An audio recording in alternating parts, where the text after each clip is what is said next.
У него затопчат точно толпой. Они нас не затопчат. А у них ноги связаны, видишь? Ага. Ты толстые.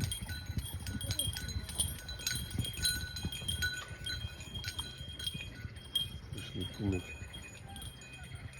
Бедный, видишь, как они плывут. Поэтому они толстенькие, не дают им разогнаться. Раскататься.